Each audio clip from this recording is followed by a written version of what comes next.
French அரசு கலை இலக்கியத்திற்கான chevalier விருதை எனக்கு அளிக்க மனமும் வந்துள்ளது. பெருமிதத்துடன் நன்றியுடன் பணிவுற்று அவ்விருதினை ஏற்கிறேன். அவ்விருதின் பெருமையை தமிழக மக்களுக்கு அறிமுகப்படுத்திய ஐயா சிவாஜி கணேசன் அவர்களையும் வடநாட்டு பாமரரும் அறியச் செய்த காலம் சென்ற சத்யஜித் ரேவையும் என் கரம் கூப்பி வணங்குகிறேன்.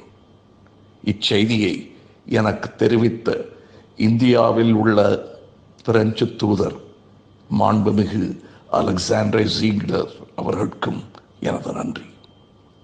இனி நான் செய்ய வேண்டிய கலை இலக்கிய பணிக்கான ஊக்கியாகவே இவ்விருதினை நான் உணர்கிறேன்.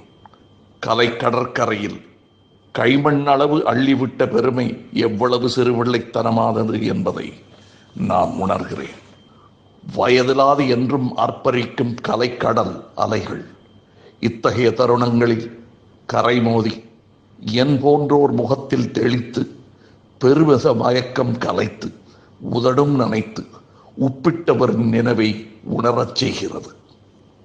இதுவரையிலான என் கலைப்பயணம் தனி மனித பயணமில்லை என்பதை உணர்கிறேன். கைதாங்கி எழுத்தும் கலையும் அறிவித்த பெரும் கூட்டத்துடனே நாம் ஏற்ற யாத்திரை இது என்பதையும் உணர்கிறேன்.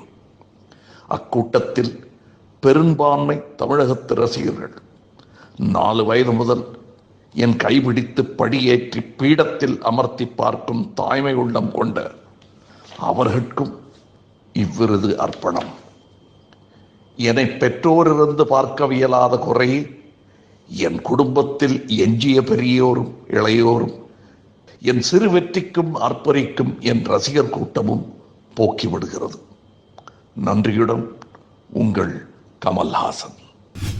டாட்டூஸ் போடுற ஃபேஷன் சமீப காலமா 20லேருந்து 60 வயசு வரைக்கும் மாட்டி படைக்குது. இதுக்கு பல ஹீரோயின்ஸ் அடிமையும்